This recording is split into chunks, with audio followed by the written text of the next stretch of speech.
You're just trying to make this last as long as possible. That's what she said. Okay. Should be fine. I think so. If you think it is, it's going to be.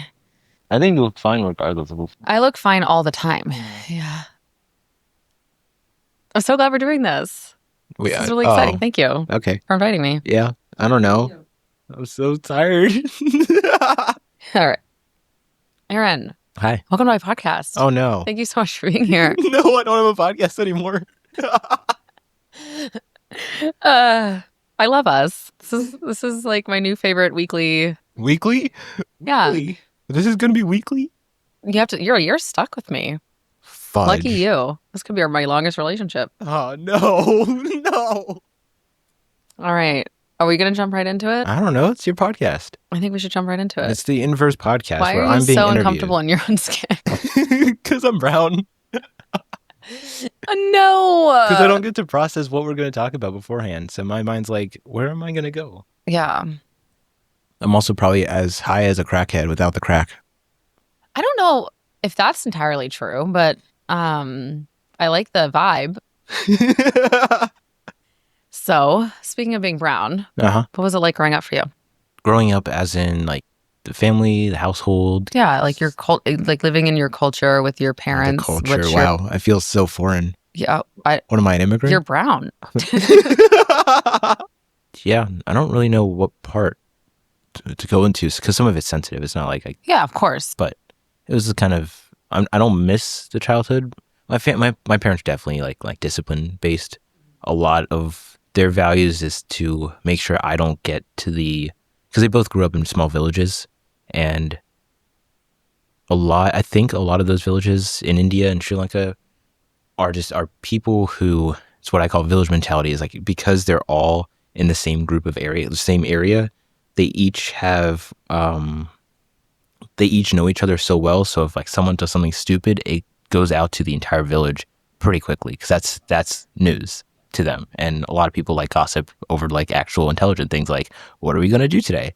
No, let's talk about this one family that's doing something really stupid. So I think my parents didn't want me to have that they don't think it's very important. And it's not. Gossip. A lot, yeah, gossip, talking about stupid things. Most of my extended family is pretty smart, especially on my dad's side. My mom's side, I'm not really sure. They're all in India. I don't go to India very often. Okay. But you've been to India? Yeah. Been there. We have a house there, and it's situated between like 3 falls, and it's a really nice place. It's funny. There's sometimes when it's raining here, there's a lot of downpour and everything. You can kind of smell that same air that's over there. But over there, it's also kind of weird because it's here. Obviously, we have pollution and everything. Over there, they don't have pollution. They just have trash. So it's like it just mixes with the air and everything. But still, sometimes you just get that like nice euphoric feeling of. Do you have like siblings or? Yeah, I've got a sister, older than me, 5 years. Is she the favorite child? No. Oh, that's good. No one's a favorite child. That's not true. There's only 2 of us. So it's either one or the other. And it's not true. Well, you were middle child? No. No, I was the youngest, and my mom's only biological. Oh. Yeah. So I was my dad had 2 older sons with his first marriage, and I was definitely the preferred one. Yeah. Obviously. I'm sorry. I didn't. Everyone has to have one. I will stand up. I wasn't always, I had my own problem. Anyway, we're not talking. Well, I've got my history. You got your history. We ain't talking about. Do you and did you enjoy your childhood? I think I had the kind of childhood that wasn't soft. Wasn't like, my parents definitely held me to a standard higher than everyone else in elementary school. The main problem is that when they hold that sort of standard, it feels kind of alienated or it feels like I'm not a part of everyone else because all the other people would be all the other kids in elementary school would be talking about sports. They'll be talking about like there's like if you go to the cafeteria, there's always a table of like all the popular girls, the jocks, the nerds, the people who don't fit in with everyone else. And I kind of just like ran around to all different tables because I didn't fit in. Because I was like I came from a completely different background. I thought I was messed up. I thought that was something wrong, but it turns out that's actually good to be the outlier. It really is. Of course, when I'm 10, it's really hard as a kid to distinguish understand that. Yeah, but I'm not going to say that I had a soft life, but I didn't have a traumatized childhood. As time went on, I realized that everything had a reason for happening, and I don't regret it. Maybe there could have been a couple things that could have been better. It's fine with me. Within that, you said that your parents had the values of like being fairly stern and disciplinarian. Do you think that you would have those same values with your children? I don't know if stern. I think disciplinarian's been used in like a negative way, just because if you look back in like the 1800s and 1900s, families were that way, and they came out to be pretty good. People who like how many people do you see wear suits around here? Yeah. No one. But back then, that sort of thing wasn't really it wasn't different. It was just that's how life was. Because yeah, so it's if I were to look at my kids, I would definitely hold them up to the same standards I do, and I know that like in the very beginning, I'm not gonna be able to. They're not gonna be. I can't be friendly to them. I can't be like, oh, you made a mistake. It's okay. Like there's a certain time to be soft and a certain time to be hard, and the soft times are gonna be like there's gonna be a lot of empathy.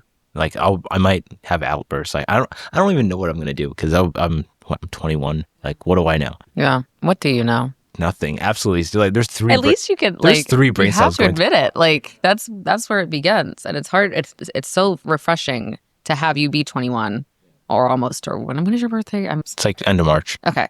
So be 21 and be like I'm just a sponge for knowledge. Yeah. When so many 21-year-olds are like, oh my God, I can finally drink myself into a stupor. Yeah. So I don't know if I would be like. I wouldn't be like very hard on my children, but I would also do it in a certain way that like if my wife was like, hey, let me take over for this, because there's a certain way of like the mother has a certain role, the father has a certain role.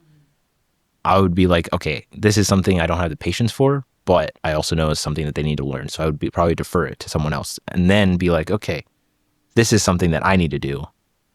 I think it would just be I have something I have to learn along the way because because obviously you're a mother, you know this better than I do. Yeah, there's something you have to learn along the way. And what works for each individual child, which is Different.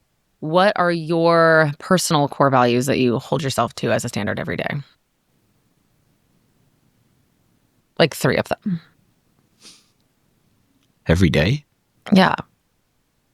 core values. I know you said that a little earlier. I don't know what like core value, because I have like what 50 that just process like every single time something like my self-awareness gets triggered of like I'm slacking off of something, I just refer to like what's one of the things I'm slacking on. Okay, do that more, and then go back. And then What's an example of that? like this morning,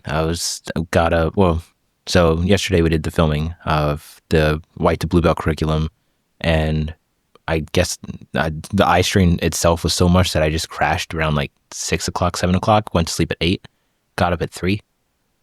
Why? Because my body is just used to getting up and having like 6, 7 hours of sleep and just waking up and be like, okay, time to do stuff. And I was like, no, I'm going to talk to Emily later today. I need the sleep. And so 3, 4, 5, 6 comes around and 7 o'clock hits and I'm like, probably have to wake up. Good thing I didn't actually like go down, go up, go down, like go into sleep, out of sleep, into sleep. That's terrible. That's the worst sleep in the world. But it's something like When you're constantly waiting for that 9-minute snooze alarm. yeah, I don't put my phone to snooze anymore. I just kind of just wake up. So it's kind of like when 7 o'clock hits, it's almost like, okay, I should have been up an hour ago. At the same time, my head is still throbbing. I'm still tired. You can probably see You look stunning. Sometimes it becomes standard when obviously progress is, what was your question again? Core values. How do you uphold them every day? I just do. I don't give myself slack on the things I need to get done, because if I don't get them done, then it's not going to get done. And then tomorrow I'm going to be crying over what I could have been doing, what I could have done. And then I'll be like, well, I could have done it yesterday. Like there's always, every time I go to sleep, there's always something else I could have done. There's always like, I could have had enough energy to do one more thing. If I had an energy drink, I probably could have finished. I know you don't like caffeine. I get it. It's all right. I could have done one more thing. I could have done a little bit more today. But at the same time, if I didn't have to sleep, if I didn't have to eat, if I didn't have to drink water, I wouldn't. The only reason why I have any of those 3 is because I'm going to be more productive. I also agree. I hate it. Yeah. I think it's insane that we have to like live our lives around going to the bathroom and eating Yeah. and sleeping and then going to the bathroom. I've gone like almost an entire day without eating. And the only reason why I eat again is because my brain, I get really emotional, really agitated. Like I need to eat something, but I don't realize I need to eat something because I already had energy drink. Because energy drink kills my appetite. And then it goes all into a cycle. So then I'm just like, eat something. So what are your three biggest fears? Fear of complacency, fear of failure, and fear of abandonment. And how do they shape your actions and choices?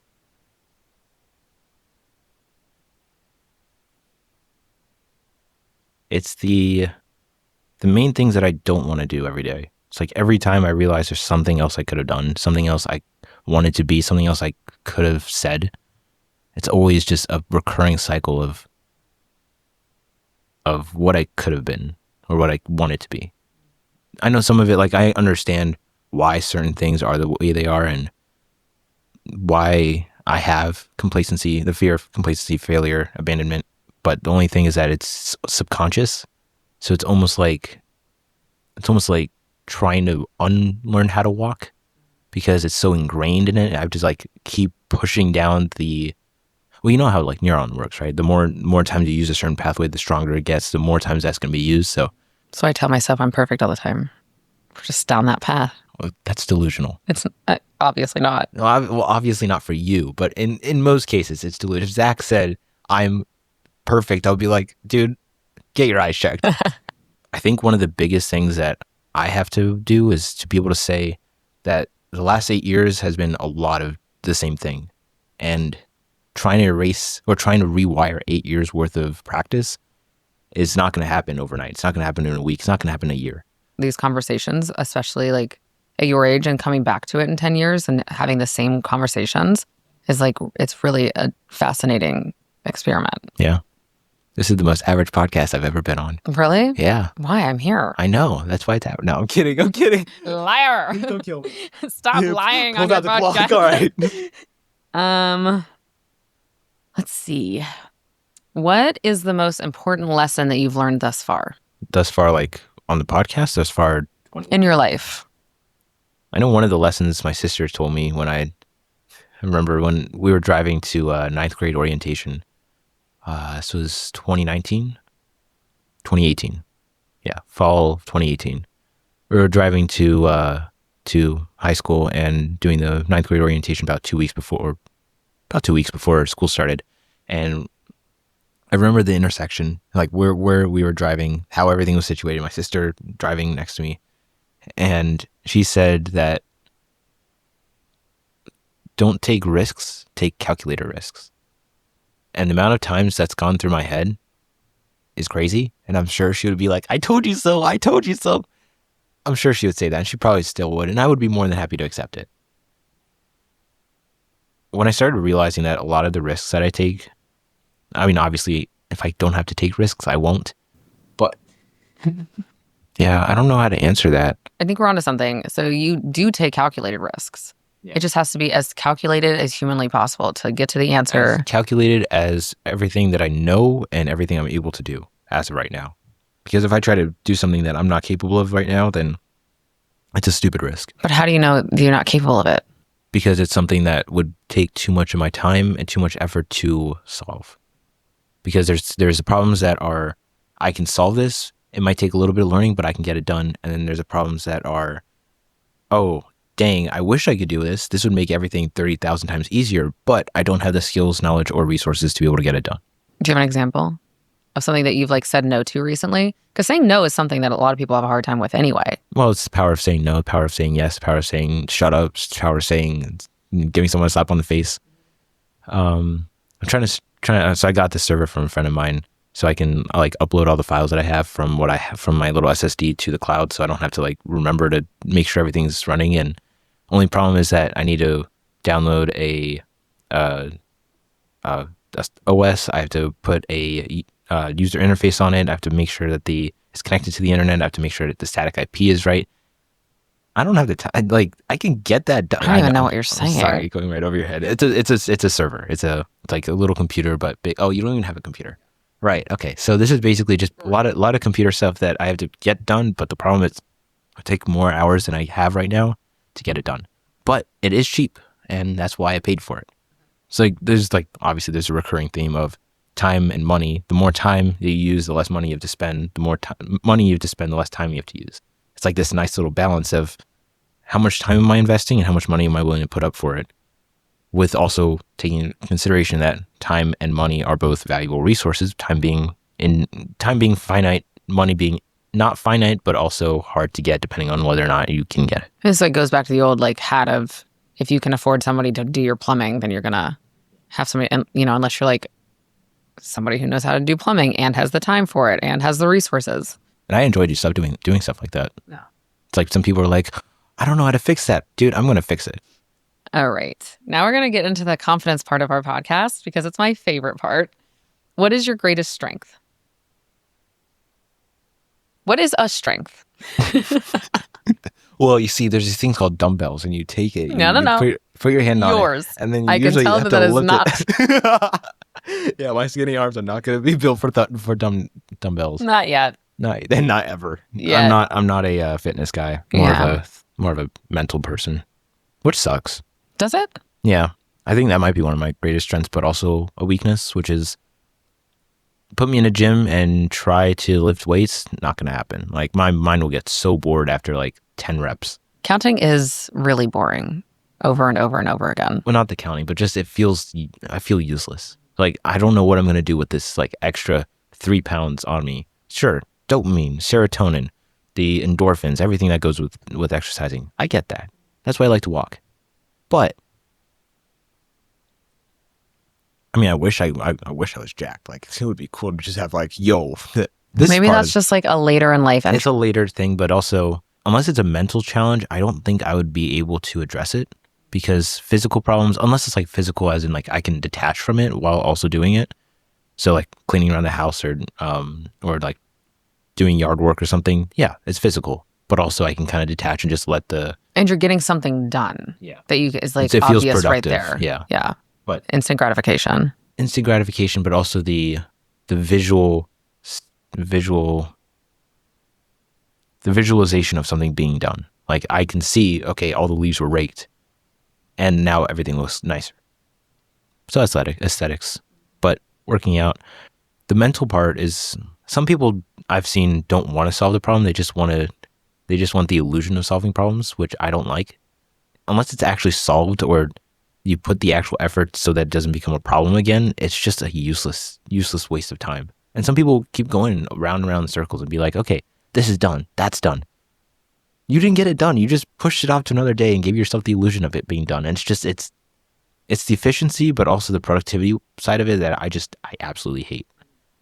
And if someone gives me a task, I'm going to get it done if I can. And if I can't, I'll let you know. The most efficient way as you can think of. But also, if you don't put in the work for it, I'm not doing it. Like some people want other people to get the work done for them, but not realize that there's a maintenance part of it on their side. And they're like, it's broken. Can you help me with it? No, fix it yourself. Dumb nugget. And honestly, that's sometimes more important to teach other people's lessons and let them figure it out than enable them and be like, I can fix it for you faster, so I'll just do it for you. But at the same time, some people don't want to actually have the work, don't actually want to get it done. They just want someone else to do it for them so they can relax. That's what all children are. And some of them don't grow out. And I think that if you do enable your children to not learn the lesson, then they grow into adults that are entitled and unable to learn lessons because they're like, well, you should just do it for me. Did you do that for your son? I think you have to like figure out what is age appropriate. And now he's 13, so he can do a lot of things. And I think when you're like in it, the parenting thing every single day, you kind of lose time. You're like, oh my God, he's not 6 anymore. Like, holy, I just have been folding blankets for 17 years in 13. And yeah, I'm kind of over it. Yeah. Do you balance him being himself, but also like him being a better man? For sure. Being himself is becoming a better man. That's the whole thing. You can't be like a lazy sack of shit your whole life. All right, now we're getting to your favorite question. What is your definition of happiness? The reason why I didn't really like the question is because right now I'm not letting myself be happy. I'm not unhappy, but I'm not happy. So it's just like, I'm just Ha. But you still have a definition of it that you're like are going to achieve, like that you're working on achieving down the road, I would hope. You can't be hot your whole life. I mean, it would be pretty funny. I don't think I have a definition of happy. I think I'm not really worried about how happy I am, so long as I have the emotional stability to just not get pissed off or get ticked off or easily. So yesterday, because I was so like completely destroyed, like mentally, like I couldn't process information. I couldn't do anything. At that point, I was just like, so small little things would just get under my skin.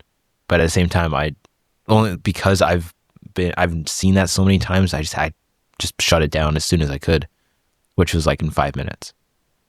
So, which also sucks because sometimes that goes on to other people and I don't realize it, or I do realize it, and then I don't know how to apologize because it's happened so many times and I can't. It feels bad to have to apologize every single time, even though, yeah, the apology is, it's like, well, you've apologized 100 times, but it seems like you're not making any progress on it. Why are you still apologizing? Just stop doing it. I don't think it's that simple all the time. At some point, I think happiness is also will make me complacent, because if I'm too happy, then I won't be me. I won't be able to get the stuff I need to get done. Do you think there's a cap on happiness? Depending on who you are. I don't have a cap on happiness. If I'm happy, I'm happy. If I'm not happy, I'm happy. Happy with being unhappy. Happy with being happy. Happy with being me. Because you say if you get too happy, you'll get complacent. But if you're just like at that level of happiness, to not cap then on like, happiness, yeah, the cap on you can be complacent like, oh my God, happiness. there could be more of this. Like, how do I get more of this? Would that make you complacent, or would that make you like more motivated to? It would be more like a sine wave. If that makes sense. You know what a sine wave is? Yeah. The whoosh. Or just think of a wave. There's the height and the trough and the crescent, or the top and the bottom.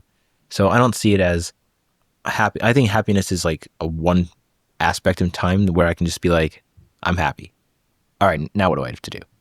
So it's not like happiness is a flat line. Once I'm happy, because then that's just delusion. So I don't think there's anything. If I were to be truly happy, I think I would probably just be the dumbest guy in the world, because I wouldn't be able to get stuff done. I would be sitting and watching TV for an entire day. What are the things that you look forward to achieving then? Like, what is on your vision board? What do you look for the future? That's a good question. Personally, that men tend to go, oh, I want my career to be everything about, or you know what I mean? Like, I want to achieve all these great career things. And it's like, well, what, first of all, yeah, let's discuss that. But also like, what internally, who do you want to become? What do you want to do for yourself? And I think if you asked me that like 2 months ago, I would probably have it like, I want my podcast to be the best by like when I turn 30, I'll have a homestead and I'll have a wife, I'll have maybe a couple kids and, you know, all that good stuff. I think right now, I just want to make the little kid in me happy and the old man in me proud. Oh, I love that. Yeah. That's a really cool answer. Are you? I'm getting there. I think I've definitely made that little kid happy, but I don't know about that old man yet. Well, you got a long time. Yeah. Got a long time to make him proud. I'm just assuming that if I die tomorrow, would I be happy? Probably. What do you think the most interesting person is? The person I haven't met yet. Well, that's not true. I'm right here. Person I haven't met yet. Yeah. Because I've already figured you out. Or to a limit where I can be like, if I need to call someone for something, I'd probably call you. Or I'd probably call someone else. It's the person I haven't met yet. Why is that? Well, I think you're a very interesting person. Oh, the person I haven't met yeah. yet. Oh, gotta be specific about these. What a terrible interview. I'll work on it. It's my first one. Yeah. Okay, fair enough. Someone who can challenge the way I think. I think that's the most... If I have learned anything from any of the, I think, 14 podcasts that have been posted, and as of right now, I think there's like 16 total. I think one thing I've learned is that my mindset should be as dynamic as possible, because there's things that I thought were true that are not true, and things that I didn't know were true that are now like, oh wait, that's a good perspective. That's a good way of thinking. That's a better way of thinking than I thought. It's more efficient. It's more productive. It's kind of like what Dave says, that there's no move in jiu-jitsu that he wouldn't want to unlearn and then relearn a better way. if there's a better way of doing it. So the most interesting person I would ever want to meet is actually, surprisingly, women are fascinating, because I already understand You are the best. some better than others. Oh, for sure. Absolutely. That goes for anything, though. Yeah, I don't know where to go. I don't know how to give you enough information for that, because it's. I just want to know what you think offsets you from being a really interesting person. Because I don't find myself interesting. Because you're with yourself all the time. I'm not who I want to be, and I'm not who I was. I'm just in that gray zone of getting better, or at least in my opinion, getting better. But I won't be able to see it because the horizon that I can see right now and the horizon that I was at is always moving, because I keep moving with that. So it's for me, it doesn't look like improvement, but if I were to look back 5 years ago, it definitely is improvement. Do you think you'll ever be able to No. get out of that zone? Yeah. Yeah, that's really hard to hear, because it's kind of everyone, I feel like, sits in that gray area for so long, not even appreciating the light that they are and appreciating all of the hard work and everything that they've put in. Well, I have appreciation. I have gratitude. For yourself? Yeah. Okay. I don't think I would ever stop chasing, but I also will be I can't grow a garden and say that it's with me removing all the weeds, with all the plants growing and everything, and say it's stagnating, it's not growing. No, it takes time to see growth. It takes time for it to be. But even if that garden was completely full bloom, tomatoes, apple. Actually, I'm allergic to apples. What? Just learning things about you. Just apples. Just enjoying this. If everything was growing, I would still be like, wait, what if I expanded it that way? What if I went that way? What if I grew some mulberry trees? What if I did this? What if I do that? What if I stacked them up and get a the more greenhouse? you learn, the more you can do. Yeah, how much can I build? How further out can I go? But I would always be grateful for that first batch, just because that's the first step that I took. It's the first completion that I said, this was good. Let's make it better. And let's make that better. Let's make it better to the point where it's like, dang, look at all this. Oh well, end of life. Yeah. That's just the pursuit of, not the pursuit of happiness, but the pursuit of growth. Which I think is kind of the same thing. I don't think we all want to sit and just be miserable our entire lives. Some people are, but they don't. I don't think that you seek it.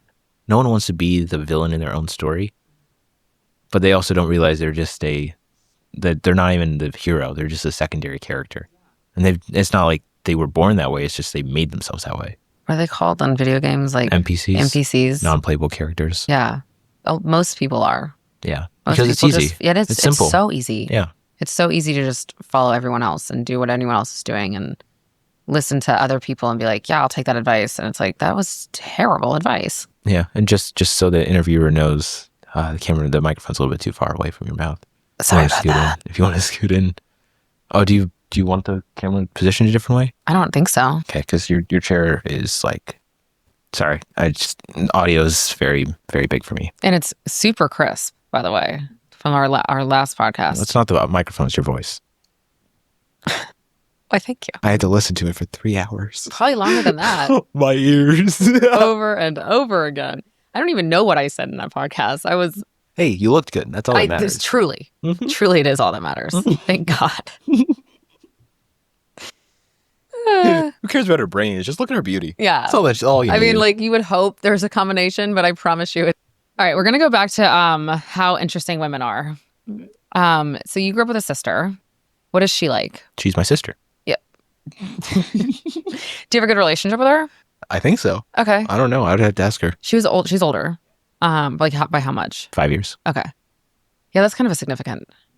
It's at least you weren't ever in school together. Only elementary school. Okay. Only elementary school. And did she set the tone for your next schools? No. Oh, that's good. She was just don't fail. Okay. Okay. Yeah. And you didn't, clearly. Well, I was a B average student. Never really. I didn't like school because it's so structured, but that's not what the topic you wanted to talk about.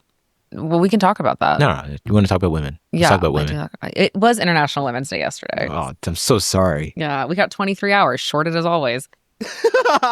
Did she kind of help form your opinions and understanding of how women function, or is that something that you... I think that became subconscious. Okay. my dad definitely had a lot to do with like the logical side of my mind. Like, how do I think, how I should think, write everything down, draw it out, figure it out, and then solve the problem. Plan it out. Plan it, what was it? Measure twice, cut once. Plan it out twice. Make sure you get everything that possibly could go wrong that you know out of the way. Do it on paper. Don't go on a computer and try to think like, oh, you need to make it look fancy. No, just do it on paper to the best of your ability. Get a ruler. It doesn't cost that much. Paper. He said the most powerful things you can have is a paper and a pen, obviously. My sister was more of the, I guess it was like subconscious, because when I was born, my sister just absolutely adored me. She was like, I have a little brother. I have a little brother. Stay away from him. Don't go near him. Right. So she was always the, I wouldn't say overprotective, but she's very loving. So I think subconsciously I just became more understanding of how she worked and how like that side of like, I think I see it on social media all the time that like women want the man to know what she's thinking.